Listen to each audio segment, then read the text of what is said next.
If your art looks like your teacher's, you are not creating art. You're simply echoing their work. I know this is a tough pill to swallow. I swallowed it years ago, but that was the very moment I saw the difference between imitation and creation.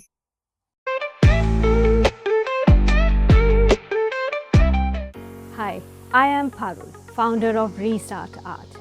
I help you step into the artist you know you are. But here's the thing, you don't get to step into that artist just by copying pretty stuff. You get to become that artist when you create from your inner artistic voice. In this video, we are going to dive into 3 important things. 1, how copying feels satisfying but really stops you from real artistic growth. 2, the difference between craft and creative voice. And 3, simple shifts to unlock your unique creative voice. So without wasting time, let's get started. Here's a mixed media painting I did early on as a student. Impressed with what I could do in those early stages, I walked up to my art professor to fish some compliments. I was expecting "well done, Parul," but instead what I got was, "Isn't that photographer's work amazing that you felt compelled to copy it?" That moment stayed with me forever. I realized I was just copying somebody's beautiful artwork. It is then when I woke up to realize, if I want to be an artist, I have to find my own voice. My art professor never picked up a pencil to tell me what to do. Rather, he guided me to look deep into the work, beyond the strokes, beyond the techniques, and really into the soul of the work. Along with skill development, he encouraged me to think about things like, what am I trying to make in this artwork? What is really mine, my own contribution in this work?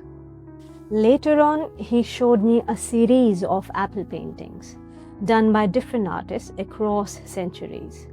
The same subject, yet wildly different. Why? Because each artist brought their own vision, their own take, their own hand, their own story. That was the turning point. I realized art was not just about the technicalities to capture a subject. Its force came from the creative self which we bring to our art.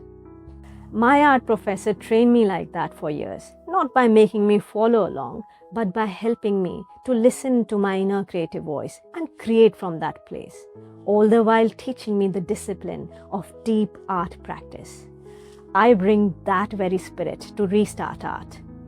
The point is not to, avoid experiencing other people's artwork, but to develop an eye to see for what it is. For instance, when we get spellbound by a gorgeous artwork, we naturally wonder, how did they do it? What kind of color combinations have they used? What textures and effects did they create? I'll also follow the exact same technique and get the same results.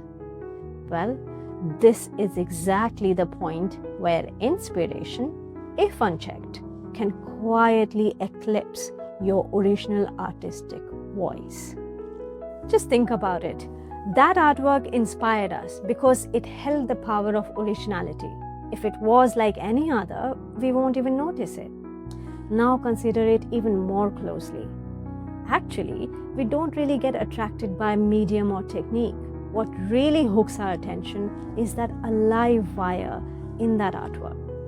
That is what we need to awaken within us if we want to become artists.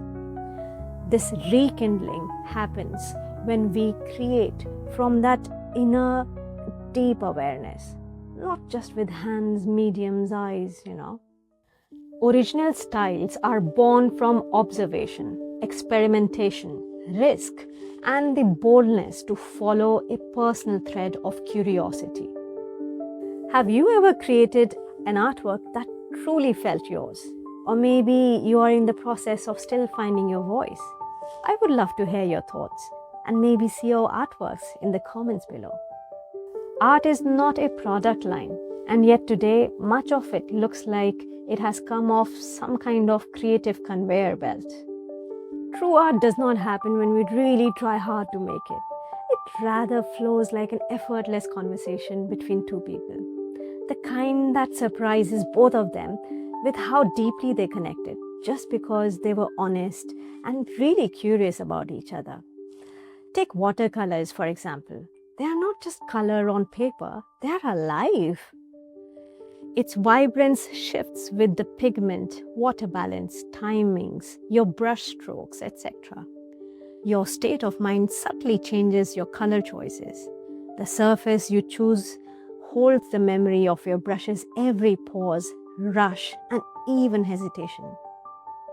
Every medium has unique temperament. Oil color, pastel, charcoal, even AR painting has unique characteristics.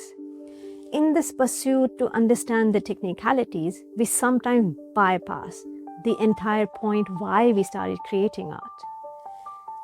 While following these technicalities and mastering them, we may become brilliant draftsmen, but not necessarily artists. A draftsman really masters the tool, but on the other hand, the artist is a bridge between the imaginal and the expressed. These techniques and tools definitely make that bridge stronger, but they are not all there is to being an artist. An artist creates techniques instead of just being defined by them. Picasso once said, "Learn the rules like a pro so you can break them like an artist." And Kandinsky spoke of the inner necessity that drives true art. That is what I nurture in my RestartArt students. I want to help you meet your inner artist and understand how to create original artworks. For that, I have designed my courses to build from ground up in these 3 layers.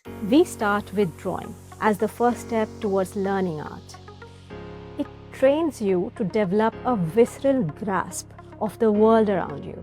It etches a deep understanding of form, distance, perception, texture, depth, etc. into your mind and seeps that understanding into your muscle memory.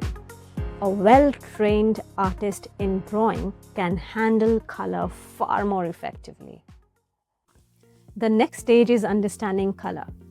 Colors are attractive, but without solid training in drawing, you can easily feel lost, irritated, or even intimidated.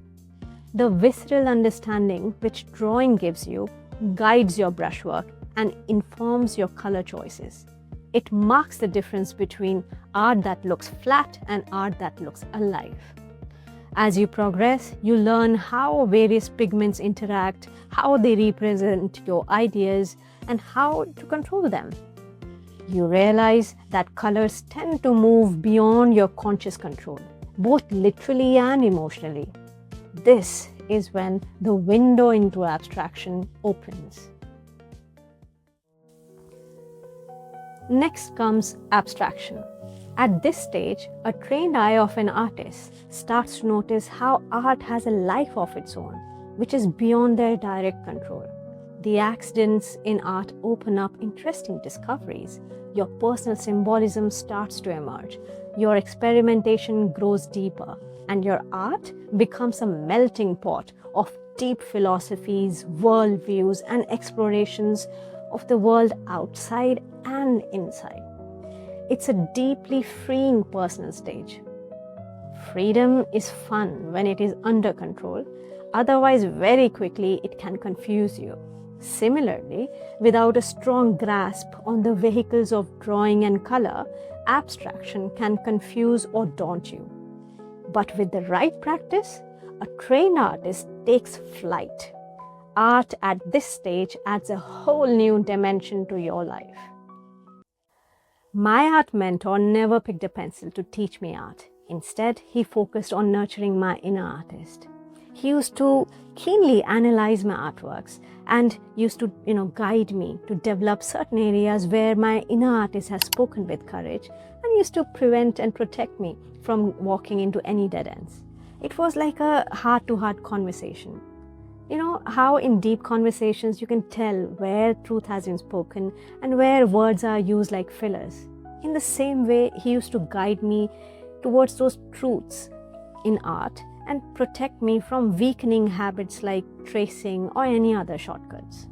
Through RestartArt, I have designed my courses in the similar spirit to help you step into that inner artist with power.